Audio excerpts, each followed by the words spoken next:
Bonjour et bienvenue à notre méditation. Aujourd'hui, c'est le 24 août. Aujourd'hui, je ne veux pas partager sur Apocalypse aujourd'hui, mais je voudrais partager sur la miséricorde de Dieu. Nous avons donc fait quelques méditations. Il me semble qu'il y en avait 3, le 6, le 14 et peut-être le 6, 14, 16 et 20, donc 4 méditations sur juillet, dans le mois de juillet, sur la miséricorde de Dieu, qui était le thème de notre pique-nique biblique ici sur la côte basque Sud-Land.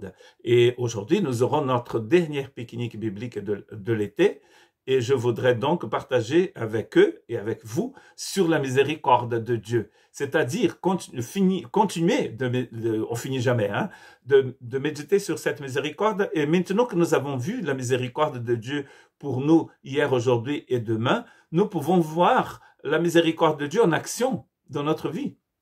Et j'ai choisi plusieurs textes où il y a le mot miséricorde dans les langues que je médite, anglais, français et portugais, mais aussi un autre mot en grec qui est traduit parfois par miséricorde ou sinon par compassion.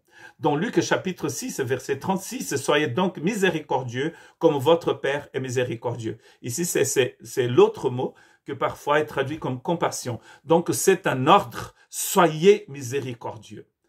Mais je vous ai dit sûrement dans une méditation, et je vais redire, Dieu ne va pas et ne peut pas vous demander d'aimer avec agapé sans vous avoir donné agapé. C'est pareil ici. La miséricorde, vous pouvez être miséricordieux parce que notre Père est miséricordieux envers nous. En ce qui concerne agapé, la parole de Dieu nous dit dans Romains 5, que l'amour de Dieu a été déversé dans notre cœur par le Saint-Esprit. Or, le Saint-Esprit vient en nous quand nous sommes nés d'en haut. Quand nous recevons la naissance d'en haut, le Saint-Esprit vient en nous. Et quand le Saint-Esprit vient en nous, nous sommes donc remplis de l'amour de Dieu. C'est la locomotive, vous savez bien. Et si vous lisez Galates 5, vous allez voir que agapé, c'est la locomotive des fruits de l'esprit. Et pas que les fruits qui sont dans Galates 5, parce qu'il y a d'autres fruits de l'esprit, d'autres listes dans d'autres textes de la Bible. Et donc, vous voyez qu'ici, vous avez compris la miséricorde. Du coup, Jésus, ici, encourage ses disciples à être miséricordieux, comme le Père a été miséricordieux envers eux. Donc maintenant, ils le seront envers les autres. Paul aussi va avoir cette même façon de voir les choses dans 2 Corinthiens, chapitres 1, 3 et 4. Je ne sais pas si vous connaissez la lettre de Paul aux Corinthiens. Il y en a 2 dans la Bible. Certains pensent qu'il y en avait une autre, et peut-être celle-ci, à la 3e, et la 2e était perdue. On n'est pas rentré dans le canon, mais ce qui est sûr, c'est que dans la première, il va décrire tous les soucis qu'il y avait dans cette église. C'est une église remplie de feu et de dons de l'esprit, mais aussi de beaucoup de divisions et beaucoup de complications. C'est la seule église, il me semble, dans le Nouveau Testament, où il est question d'inceste au sein de l'église. Il y avait un problème d'inceste au sein de l'église. Une abomination qui est combattue même par des cannibales. On a découvert en Papouasie-Nouvelle-Guinée que les gens là-bas, ils étaient dans beaucoup de peuples comme ça, ils étaient cannibales, mais l'inceste, ils ne supportaient pas. Et donc là, dans cette église de Corinthe, Paul va exhorter ces gens à être miséricordieux, parce que même eux, au sein de cette église compliquée, il y avait des gens qui avaient reçu la miséricorde de Dieu et qui maintenant pouvaient la partager. 2 Corinthiens 1, 3 à 4. « Béni soit Dieu, le Père de notre Seigneur Jésus-Christ, le Père des miséricordes et le Dieu de toute consolation, qui nous console dans toutes nos afflictions, afin que par la consolation dont nous sommes l'objet de la part de Dieu, nous puissions consoler ceux qui se trouvent dans l'affliction. » Vous voyez, vous avez compris que votre Père est miséricordieux, Jésus a dit dans Luc, donc vous pouvez être miséricordieux. Maintenant, vous avez été consolés par Dieu, donc du coup, vous êtes des ambassadeurs. Il va dire, en fait, dans cette épître, 2e épître, que nous sommes des ambassadeurs. Nous allons pouvoir représenter Dieu et être aussi des personnes qui vont consoler ceux qui trouvent dans l'affliction. Chaque fois que Dieu te donne quelque chose, en fait, tout ce que vous avez reçu déjà, d'ailleurs, c'est pas chaque fois, nous avons déjà tout pleinement en Jésus, nous dit Paul. Donc, vous avez déjà tout pleinement reçu de lui. Pourquoi faire? Pour partager, n'est-ce pas? Dans le royaume de Dieu, c'est mieux de donner que de recevoir. Dans une certaine théologie abominable qui qui existe, qui s'appelle la théologie de la prospérité. Les gens croient et prêchent qu'on donne pour recevoir. Mais dans le royaume de Dieu, c'est différent. On reçoit pour donner. Quand on reçoit, c'est pour qu'on puisse partager. Vous avez reçu la miséricorde, partagez-la. Vous avez été consolés, consolez ceux qui sont dans l'affliction aussi. Et arrête de penser que vous êtes dans un grand malheur et il n'y a personne qui souffre comme vous. Nous souffrons tous, mais nous sommes tous remplis, si nous sommes en Christ, de la miséricorde de Dieu et de la capacité d'être des consolateurs. C'est ce que ce texte, et je suis content, c'est ce que ce texte dit, je finis mon idée, et je suis content que cela a été écrit à l'église de Corinthe. Vous deviez aussi être contents, nous sommes tous contents. Pourquoi? Parce que c'est une église complexe. Même dans cette église complexe, Dieu va utiliser des gens pour être des consolateurs. Alors, vous qui faites partie de l'église baptiste de la Côte Basque, une église presque parfaite, quelle excuse vous avez de ne pas partager la consolation que Dieu a mis dans votre cœur? Vous êtes dans une église parfaite, vous êtes parfait, donc l'église est forcément parfaite. Si vous êtes imparfait, l'église sera comme vous. Vous qui faites partie d'une église magnifique, une méga church, remplie de consolation, donc partagez cette consolation avec ceux qui souffrent. Matthieu 5, 7, là c'est Jésus dans le sermon sur la montagne qui va dire « Heureux les miséricordieux, car ils obtiendront miséricorde. » Heureux les miséricordieux. Regardez, vous êtes miséricordieux parce que vous avez compris la miséricorde de Dieu, selon Jésus dans Luc. Et maintenant que vous avez compris, vous allez partager cette miséricorde. Alors vous allez obtenir miséricorde davantage. Vous trouvez ça dans beaucoup de textes de Paul. Il y a un texte de Paul que j'aime, enfin j'aime tous les textes de la Bible, mais il y a un texte où il prie pour l'église de Colosse, où il commence en parlant de la compréhension de la volonté une connaissance de la volonté de Dieu. Cette connaissance de la volonté de Dieu, à la fin de sa prière, va générer dans la vie des Colossiens un corps de connaissance. Connaissance va générer connaissance. La miséricorde que vous avez reçue, vous la partagez, vous la recevez davantage. Pourquoi? Pour que vous soyez heureux et que vous puissiez partager davantage cette miséricorde. Éphésiens 4, 31 et 32, que toute amertume, toute animosité, toute colère, toute clameur, toute calomnie et toute espèce de méchanceté disparaissent du milieu de vous. Ces choses doivent rester dans un tombeau. Mais si on aime bien ramener du tombeau des choses qu'il ne faut pas, si vous avez ramené ces choses-là, jetez-les encore dans ce tombeau.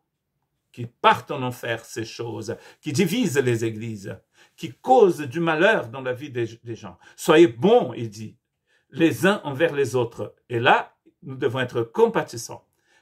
Nous pardonner réciproquement, comme Dieu nous a pardonné en Christ. Regardez, vous allez apprendre quelque chose aujourd'hui, parce que moi, je viens d'apprendre quelque chose d'intéressant ce matin. Dieu vous donne la miséricorde, vous la partagez, vous la recevez davantage. Dieu vous a pardonné, vous pardonnez. Vous pardonnez parce que Dieu vous a pardonné. Sinon, vous ne pouvez pas pardonner.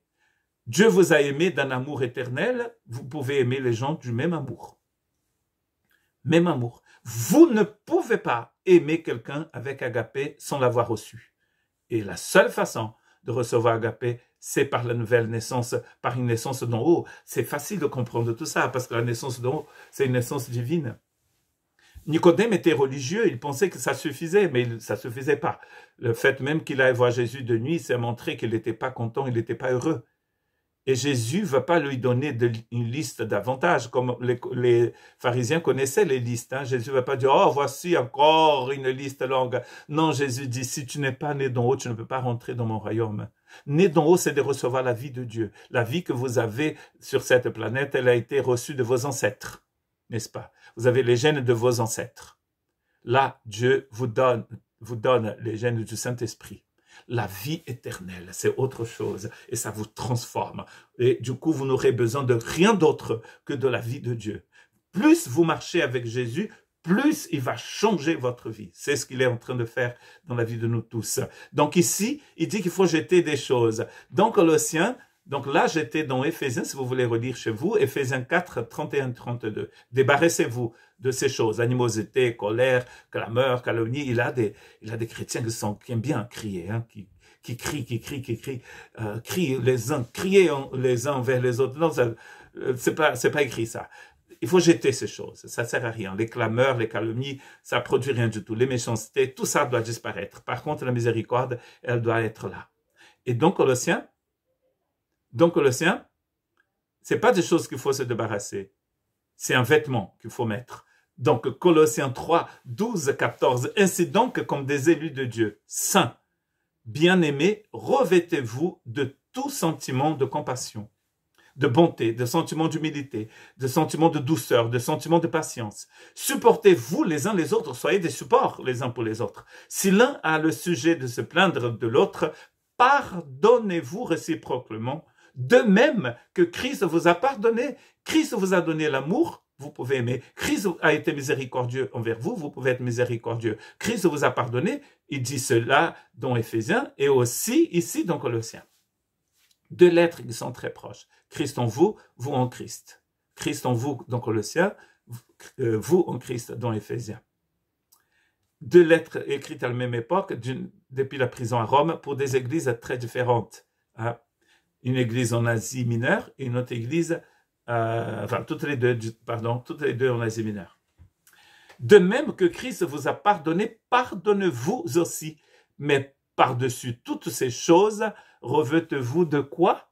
De l'amour de Dieu, agapé, qui est le lien de la perfection. C'est-à-dire que s'il n'y a pas d'agapé, toutes ces choses vont tomber à l'eau. S'il n'y a pas d'agapé, vous ne pouvez pas vous débarrasser de la colère. S'il n'y a pas d'agapé, vous ne pouvez pas être miséricordieux. En tout cas, pas miséricordieux selon Dieu. Dieu ne vous demande pas d'exercer la miséricorde avec votre propre miséricorde. C'est la sienne. Sinon, ça ne marche pas.